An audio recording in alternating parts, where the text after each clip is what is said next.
El siguiente programa puede ser visto por mayores de 12 años en compañía de adultos responsables. No contiene escena de sexo ni violencia.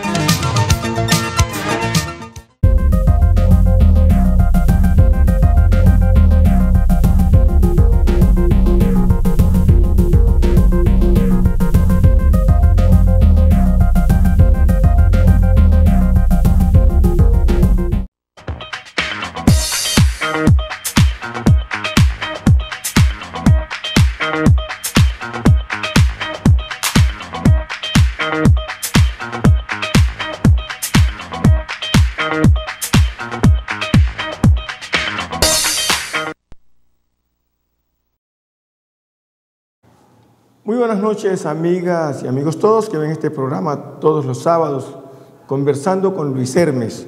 Muchas gracias por permitirme ingresar a sus hogares y sostener este diálogo permanente con ustedes.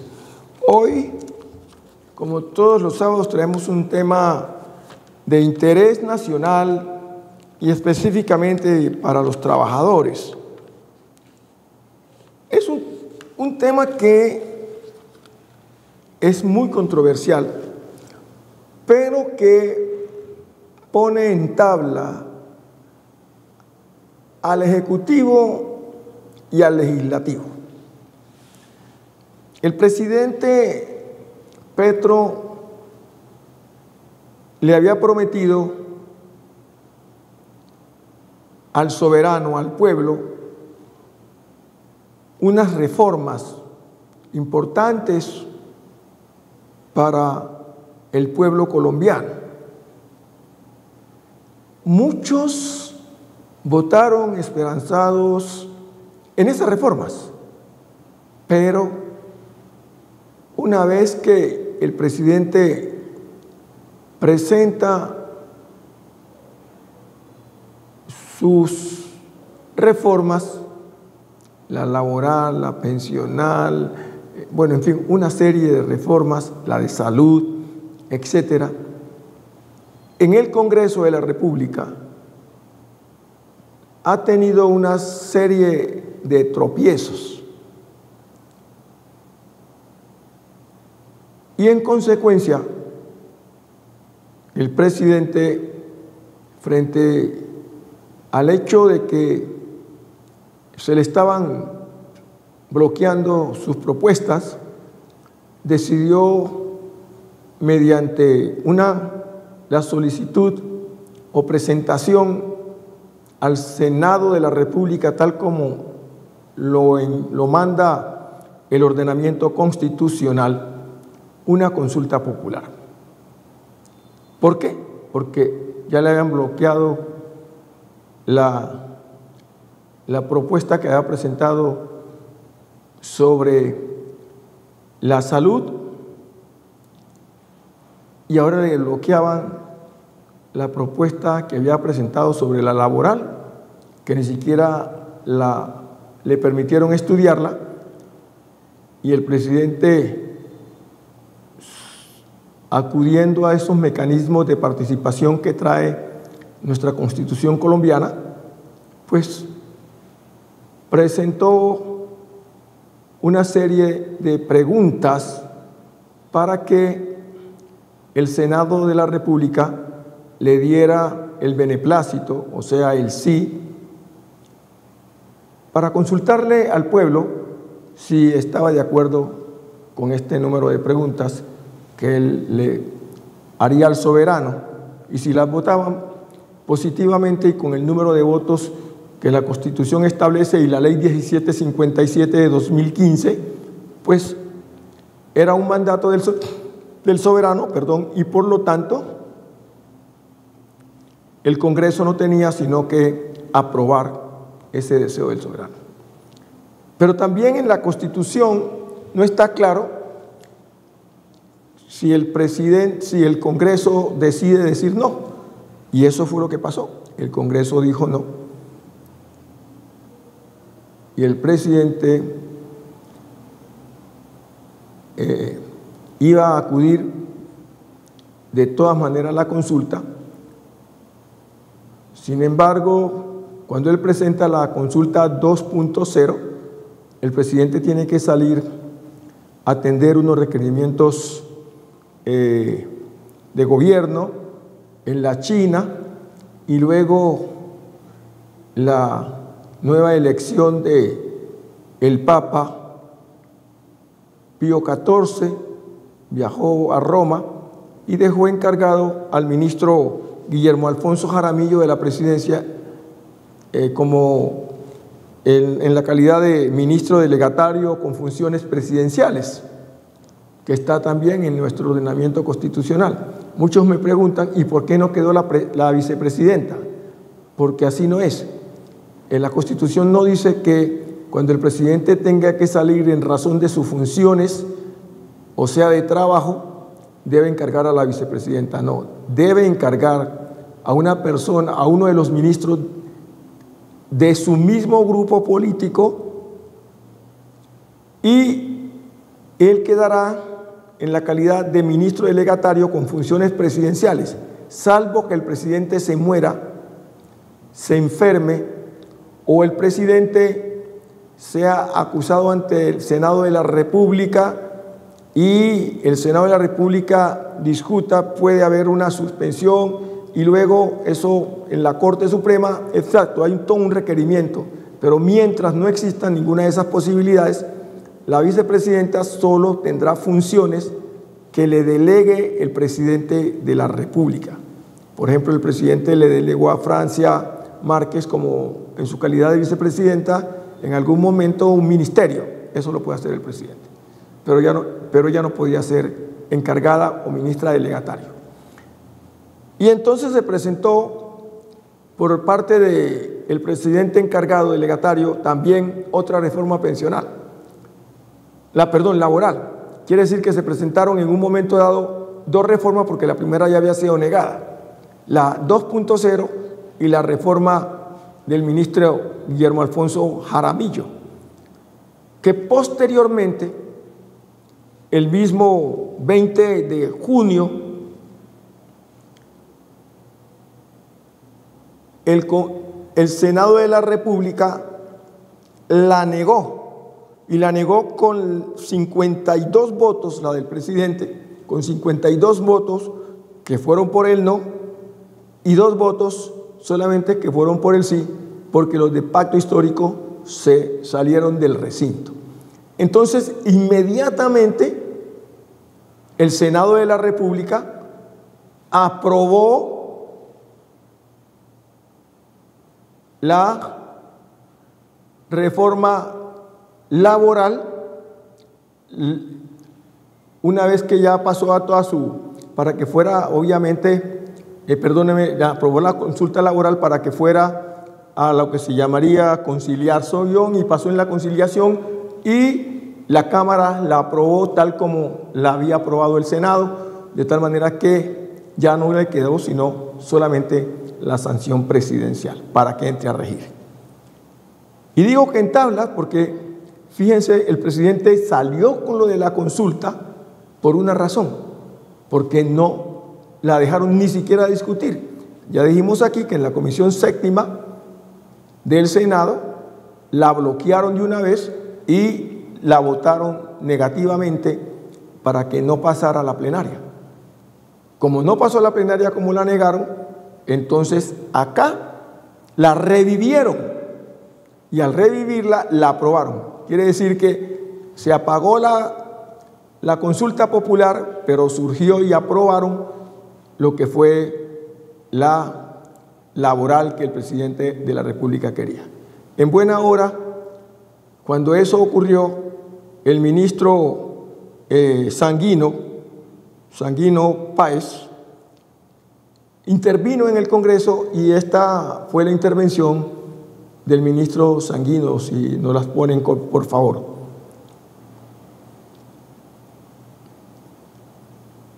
Quisiéramos escuchar la intervención del ministro Sanguino.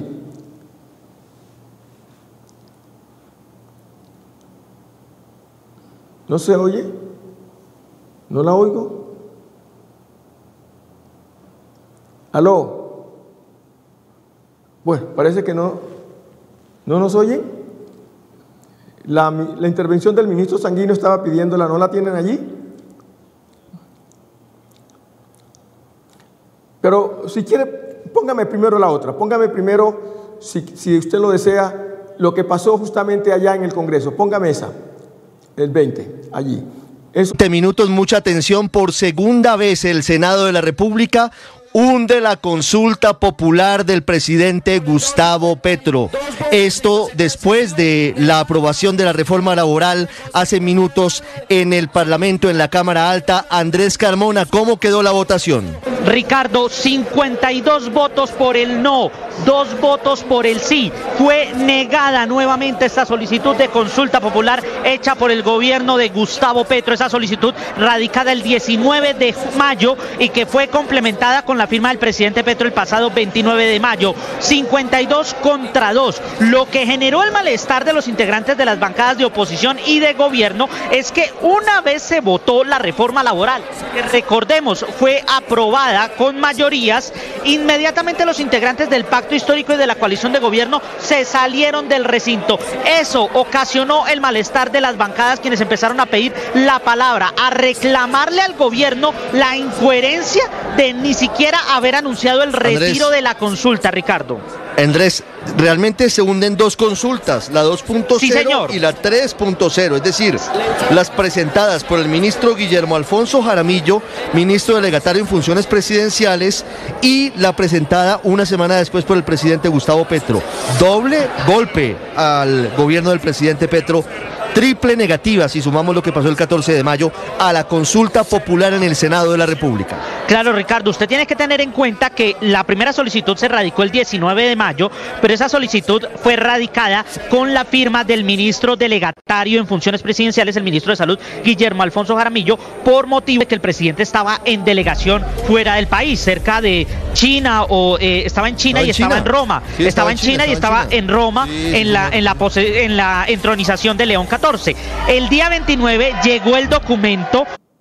Yo sostengo que a la larga ganó el país por lograr la tranquilidad y lograrse una reforma que pueda tener algunas cosas, específicamente para las pequeñas empresas, pero que ayuda demasiado, inclusive a mover la economía.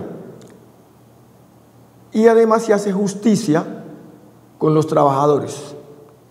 La reforma en sí misma trae 5 puntos que me parecen importantes. Y ya en la próxima, después de salir de la laboral, vamos a estudiar la reforma pensional que la Corte Constitucional la devolvió por vicios de forma, no por vicios de fondo. Y en consecuencia, esos vicios son subsanables en la Cámara de Representantes. Vamos a ver cuáles son, a mi juicio, los 5 puntos más importantes de la reforma laboral. El primero tiene que ver con que el trabajo de los trabajadores, valga la redundancia, o las horas de trabajo de los trabajadores, la hora de trabajo debe empezar a las 6 de la mañana y por lo pronto debe ir hasta las 7 de la noche. Antes era de las 6 de la mañana a las 9 de la noche. Se rebajaron 2 horas porque la idea es llegar de las 6 de la mañana a las 6 de la tarde. Nosotros ya habíamos dicho en este programa que en Colombia empieza a oscurecer a las 6 de la tarde. Aquí no estamos en Europa, donde por ejemplo a las 6 de la tarde, que nosotros decimos 6 de la tarde, allá todavía son como las 4 de la tarde. Para oscurecer deben ser las 7, 8 de la noche. Entonces no estamos en Europa. En esa forma, las horas extras empiezan desde las 7 hacia adelante, con un recargo que hoy se cifra en el 35%.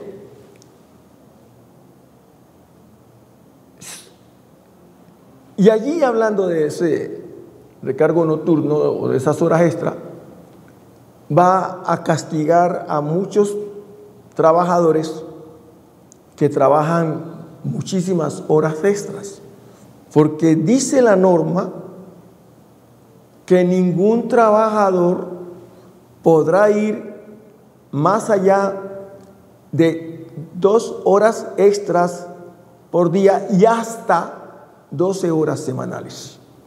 Y uno encuentra que hay trabajadores, específicamente los que trabajan en los hoteles, los que trabajan inclusive en algunos almacenes, los que trabajan en los bares o en los gastrobares, donde más trabajan es por la noche y trabajan muchas horas. Ahora dice que no puede ir sino hasta 12 horas máximo. Otra situación que trae tiene que ver con los recargos en los días festivos que hayan establecido, porque la ley también contempla, y es en el código mismo sustantivo del trabajo está, que el trabajador puede establecer en forma concertada con su patrón cuál va a ser el día de descanso que va a tomar, más los festivos. Entonces habrán trabajadores que dicen, y eso es de acuerdo con la necesidad de la empresa, dicen, yo no voy a descansar en los domingos, yo quiero descansar los días jueves. Y entonces si eso lo pactan, eso es válido, porque la norma lo que dice es que tiene un día de descanso más los festivos que están en el calendario de nuestro país, que son como 19 más o menos. Entonces, en esa forma concertada, toman los descansos. Y si esos días se consideran como descanso, como un dominical, se pagarán como un dominical. En la norma anterior, se venía pagando el 75% por esos días festivos laborables, o que las personas o los trabajadores iban a la empresa y trabajaban. Ahora se va a incrementar gradualmente hasta llegar al año 2027, hasta julio del 2027. Se empieza el 25, puede ser el 25-26, el 26 de julio de este año, el 25, le aumentan el 5%. Quiere decir que pasa del 75% al 80%. En el 2026, en julio, le aumentan el 10%. Quiere decir que pasará del 80% al 90%. Y en el año 2027, en julio, pasará del 90% al 100%. Es decir, le incrementan el otro 10%. Esa es una situación muy buena para los trabajadores, agradable para los trabajadores, porque van a aumentar su festivo. El problema es que la ANDI y todas las empresas que generan trabajo vienen expresando que, realizado un estudio, es posible que esto se incremente en un 35% para las empresas. Y si eso ocurre con las empresas grandes, pues con las empresas pequeñas puede ser un poco dificultoso, aunque el gobierno ha considerado la posibilidad de unos incentivos para esas microempresas y pequeñas empresas. Porque ya decía yo aquí alguna vez que en una panadería donde el dueño trabaja 10, 5 arrobas, le queda muy complicado pagar 5 trabajadores, 2 trabajadores y uno de turno 3 y 2 niñas atendiendo en la panadería, 5, no le da mucho. Entonces, y también va a pasar en los restaurantes y en los gastrobares. ¿A quién se le va a trasladar el incremento? Es lo que dicen los empresarios. Y de verdad que puede ser eso, pero las grandes empresas no tendrían tanta dificultad. La dificultad va a ser en las empresas pequeñas. Pero es justo que ganemos todos, que ganen las pequeñas empresas y que ganen también los trabajadores para tener una fuerza de trabajo bien pagada. Así es que me parece que allí hay una razón importante y me parece que salen bien librados los trabajadores con este incremento, con este reconocimiento que en los próximos 3 años se lo lleven al 100%. La tercera de las 5 que estoy diciendo, a mi juicio, tiene que ver con los aprendices del SENA. Los aprendices del SENA venían prácticamente en la etapa de estudio, no tenían ningún reconocimiento, no había nada. Y luego cuando estaban en la parte de práctica se les reconocía, inclusive yo podía decir que en algunas otras no les reconocían nada, les decían pues vengas a trabajar, pero aquí no hay ninguna posibilidad, si se viene para acá a practicar, pero no le vamos a pagar nada. Y ellos por practicar y tener su título trabajaban gratis. Así es que la ley era que les reconocieran hasta el 65%. Hoy ya no es así. Les deben reconocer en la etapa de estudio, de formación, o sea, cuando estén recibiendo la formación en los centros o puede ser a distancia y se estén capacitando, tendrán que pagarles, el gobierno tendrá que pagarle el 65% y se les reconozca todas las primas que tienen derecho y los servicios médicos correspondientes. Y cuando lleguen a la etapa de práctica, que las empresas deben absorberlos dependiendo de su número de trabajadores, un número específico de practicantes del SENA, les deben pagar el 100% y todas sus prestaciones sociales. Esto es muy importante para los trabajadores del SENA. Ellos venían pidiendo hace mucho tiempo un reconocimiento de esta naturaleza. Algo parecido como se hizo con los muchachos que van a prestar el servicio militar. Antes les daban el 30% de un salario mínimo y este gobierno les incrementó a un salario mínimo por cada persona o por cada uno de estos jóvenes que van a prestar el servicio militar obligatorio. A mi juicio me parece que se ha mejorado mucho en la cosa laboral. La cuarta de las situaciones tiene que ver con las plataformas o aplicaciones de plataforma. Aquí entran los que se llamarían los Rappi para empezar. Estos trabajaban, digamos, a lo que les pudieran dar, a lo que pudieran conseguir, a lo que pudieran cobrar, a lo que no tenía una regularización laboral. Se estableció entonces la regulación laboral en 2 condiciones, 2 formas. Unos que serán vinculados por la empresa directamente y otros que son no vinculados por la empresa. Los que son vinculados por la empresa, hay un sometimiento o una dependencia laboral donde el trabajador vende su fuerza de trabajo a una persona que detenta los medios de producción y que le genere ese trabajo. En tal virtud, debe recibir sus prestaciones sociales, su servicio médico y todo por la empresa. Y aquellos que no son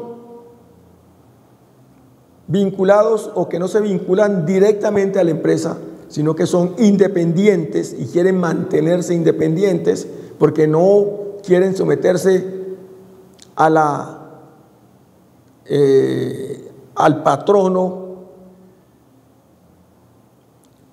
tienen derecho a que la empresa les pague el 60% de todos los servicios para su pensión, para servicio médico y todo, y ellos deben aportar el 40%.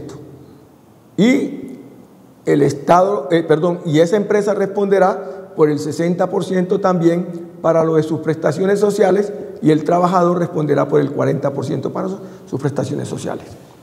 La quinta, que me parece muy importante, tiene que ver con el contrato de trabajo.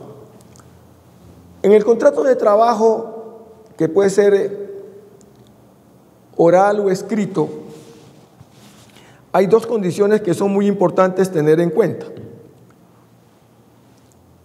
El trabajador viene trabajando muchas veces por prestación de servicio, lo que llaman PS. El patrono lo contrata a término definido. Dice, yo lo contrato a usted por un año y al año lo liquida. Bueno, ahora se va a hacer lo siguiente. Lo contrata por un año y lo liquida. Luego lo vuelve a contratar otro año, el segundo año. Lo contrata el tercer año. Lo contrata el cuarto año. Si ya lo va a contratar al quinto año, pasa de ser definido a ser contrato indefinido. Es decir, que el patrono tiene derecho a contratar a término definido hasta por 4 años. Quiere decir que puede hacer un contrato del primer contrato por un año y el otro contrato por 3 años. Pero el siguiente contrato ya no será a término definido, será contrato a término indefinido.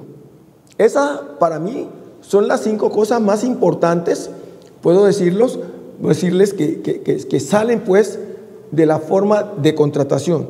Pero de ahí se derivan algunas cosas que también tenemos que considerar. Por ejemplo, hablemos de los permisos de trabajo. Antiguamente los trabajadores y las trabajadoras tenían muchas dificultades para lograr permisos de trabajo.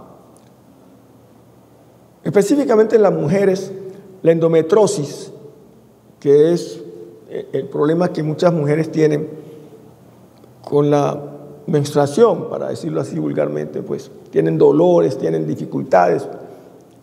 Y entonces, antes no podían conseguir un permiso para irse, ausentarse o no trabajar. Ahora, ya obviamente demostrado con las diferentes pruebas. Claro que eso estaba en una ley que no haya sido reglamentada. Ya estaba eso, ya estaba. Pero ahorita se metió específicamente en esta reforma, porque esta es una reforma al Código Sustantivo del Trabajo. Realmente lo que estamos hablando se trata de una reforma al Código Sustantivo del Trabajo, solo que se ha reformado la parte que corresponde a la parte de las empresas privadas, no a las empresas del gobierno, a las empresas estatales. Allí no ha habido no se ha surtido ninguna transformación. La transformación está en la parte de las empresas privadas. Antes había dificultad para adquirir un permiso, por ejemplo, para que un padre fuera a atender una situación de un hijo en el colegio. Ahora, previamente certificada, el padre tiene derecho a que le den permiso para atender esa situación o atender una situación con su hijo enfermo. Ahora existe la posibilidad de que estas cosas se puedan atender, las citas médicas. Todo esto obviamente dentro de una relación demostrable y concertada en lo que respecta a la originalidad, porque pues mucha gente se va a pegar de ahí para querer conseguir permiso falso o decir que, bueno, cualquier cosa. Eso no va a pasar. Eso tiene que ser demostrable. Otra cosa que ocurrió también en la reforma y que lo trae, tiene que ver con los estudiantes de medicina. Los estudiantes de medicina Cuando llegan al último año, ya terminan todas las materias, deben hacer un año de práctica. Y ese año de práctica, los estudiantes van a hacerlo a los diferentes centros del país, en los municipios, etcétera, etcétera, donde están los centros, los puestos de salud o los establecimientos de salud. Pero antes no recibían ni un peso. Ahora el ADRE debe pagarles un salario mínimo durante ese año que estén desempeñando y todas sus prestaciones. Esa es una gran conquista. Esa es una muy buena conquista para los estudiantes de medicina. También es importante tener en cuenta las empleadas domésticas. Las empleadas domésticas, el salario se determina según el código en recurso económico y en especie, porque el patrono no está obligado a darle a la empleada doméstica la alimentación ni alojamiento. Y muchas empleadas tienen la alimentación y el alojamiento. Entonces, esto sería un recurso que es en especie. Y el recurso económico. A partir de la fecha, a la empleada doméstica hay que reconocerle, ojo vivo, que su trabajo es de las 7 de la mañana, de las 6 de la mañana hasta las 7 de la noche, hasta las 7 de la tarde. Ojo vivo con eso.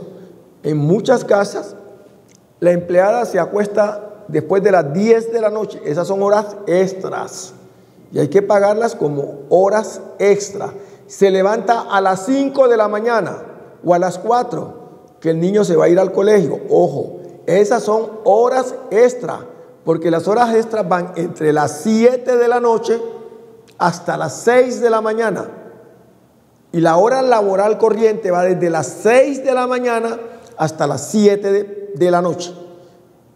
Quiere decir que las que vayan de las 7 de la noche a las 6 de la mañana tienen un recargo, tienen un recargo porque está trabajando en horas que son de la noche. Se tienen que pagar como horas extras.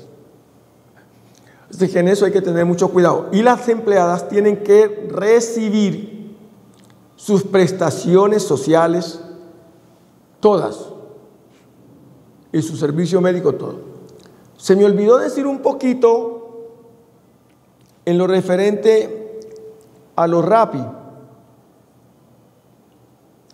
que en la parte que corresponde a la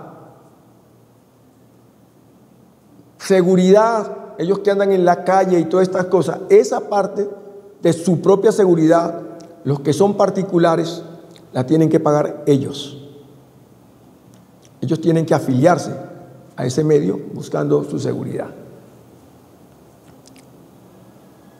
No se incluyó aquí lo correspondiente a los agricultores. La ley quería meter esto de cómo podía mejorarse a los agricultores y no se pudo buscar la posibilidad de mejorar a los agricultores, pero puede más adelante buscar una ley que les permita esta posibilidad para que los trabajadores de esta naturaleza puedan tener la posibilidad de poder mejorar. Me llamó la atención en la norma o en la aprobación de la laboral lo que tiene que ver con las bicicletas. Se expresa que para mejorar el medio ambiente se acepta que un trabajador pueda ir a la empresa en bicicleta y que si el trabajador va en bicicleta diariamente, continuamente, Obviamente tiene que haber una supervisión de esto y se logra demostrar que este trabajador debe haber un acuerdo con la empresa y la norma dice que por cada 6 meses de que el trabajador vaya en bicicleta para no contaminar el ambiente, se le debe reconocer un día de trabajo. Otra cosa importante es el cómo consignar los recursos pensionales en los diferentes entes que haya escogido el trabajador, no sin olvidar, y lo vamos a ver en la pensional, que hasta 2.3 debe ir a Colpensiones. Eso lo vamos a explicar en la próxima clase, en la próxima conversación, no sin olvidar eso. Lo que vaya después de 2.3 en su salario puede estar con cualquier empresa que tenga que ver con las pensiones. Se debe consignarle al trabajador por tarde el 15 de febrero su cesantía en estos fondos. Si no los consigna, ojo vivo, empezará a tener una multa que equivale a un día de trabajo por cada día que se demore en consignar esos recursos al fondo respectivo, salvo los 2.3 que corresponden, ya hemos dicho, a Colpensiones. Esto es muy importante y más o menos ahí estamos redondeando en gran parte lo que corresponde a la reforma laboral. Otra cosa que también tiene sentido es la cantidad de personas que han llegado de Venezuela, más de 2.5 millones de habitantes o de personas que se han radicado en Colombia. Había que buscar la forma de cómo los van a legalizar a todos. Hay una parte que se ha legalizado, no todos, para que se puedan vincular al mercado de trabajo. Unos dicen que si se les va a pagar lo mismo que a los colombianos, pues lo primero que hay que hacer es vincular a los colombianos, porque antes se los estaba usando porque se les pagaba cualquier cosa y ellos tenían la posibilidad de mandarle a su familia de esa plata que se les pagaba, pero ahora va a ser obligatorio que les paguen dentro del rango que manda la reforma laboral que se acaba de aprobar. Entonces allí también habría que mirar, porque Colombia es un país donde hay el 57% y un poco más está en la informalidad. Apenas el 40 y pico % está en la formalidad. Entonces, frente a lo que manda y lo que se ve en América Latina y en el mundo, si bien es cierto, nosotros no somos los más, pero también estamos muy mal. Aparte de eso, somos uno de los países más desiguales de la tierra. Y en ese sentido, pienso que la reforma de Petro tiene mucho valor en cuanto a que mejora la vida de los trabajadores. Lo que expresan es, bueno, eso es para los trabajadores. Y los que no están trabajando, que son más del 57%, ¿qué pasa con esos? Ahí el problema. Esto es lo que tenemos que resolver, el cómo generar trabajo. El gobierno ha dicho que a las microempresas, a las pequeñas empresas, las va a subsidiar, les va a ayudar, pero no hay una claridad en ese sentido de cómo se les va a ayudar para que puedan tener la posibilidad de tener los trabajadores. Allí hay que buscar un mecanismo que sea capaz de surtir esa urgencia que se les va a venir a las empresas y se les va a venir a los restaurantes. Habrá empresas que, como lo están diciendo, vamos a tener que reducir nuestra cantidad de empleados. No podemos generar tanto. Si tengo 10, voy a tener que reducirme a 6. Entonces 4 personas se van a quedar totalmente sin trabajo porque no existe la posibilidad de que yo los pueda emplear. Bueno, para redondear y terminar, los deportistas, los técnicos también han sido cobijados dentro de la reforma laboral. Ustedes saben que los deportistas han tenido muchos problemas en el sentido de sus de sus salarios y de sus prestaciones sociales. Bueno, están regulados también, van a quedar regulados allí. Lo mismo va a pasar con las madres que trabajan en bienestar familiar, lo que llamamos las madres comunitarias. Estas madres comunitarias llevan muchísimos años que trabajan con bienestar familiar, pero a ellas no están regularmente pagadas por bienestar familiar. Se les da unos recursos para atender a los niños que están bajo su dominio, pero no les pagan. Ahora, en forma gradual, se las va a ir incorporando al mercado del trabajo. Eso tienen que regularlo, pero ya es un gran avance. Después de tantos años, se va a lograr la posibilidad de que esto se pueda alcanzar. Estamos llegando al final de esta parte y quisiera expresarle que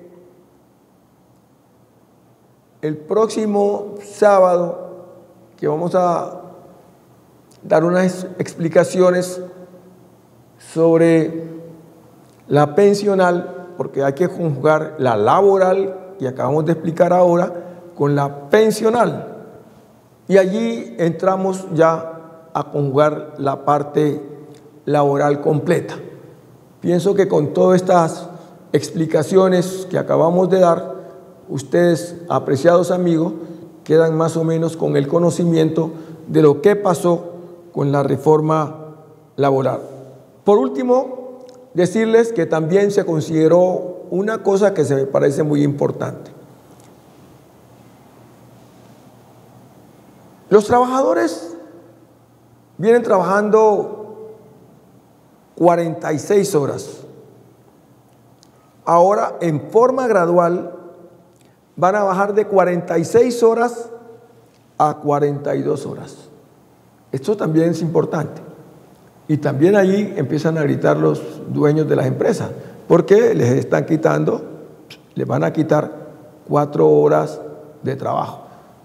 No se pactó en la reforma que se podían trabajar 3 o 4 días, 4 o 5 días, perdón, o 3 o 4. Eso no se pactó en la reforma, no quedó en la reforma. Pero a mi juicio creo que algunas empresas, según sus necesidades, podrían arreglar. No está en la reforma, repito nuevamente, porque no quedó. Se pedía eso, que fueran 3 o 4 días, que se podían hacer las 42 horas. En 4 días yo trabajo 10 horas y hago 40, o trabajo 9 horas y a 36 y otro día hago las 6 y hago 42. Ya está. Eso se podía hacer, pero no quedó pactado. Hay empresas que requieren personal para trabajar en esa forma. Por ejemplo, en Ecopetrol se necesitan trabajadores que trabajan seguido muchas horas, y así hay otras empresas, y luego tienen un poco de días de vacaciones o de descanso, que llaman ellos. Acá podían hacer lo mismo, pero eso no quedó en la reforma. Estamos llegando y hemos llegado al fin de nuestros comentarios sobre lo que pasó con la reforma laboral. Espero y aspiro que hayan quedado satisfechos con las explicaciones.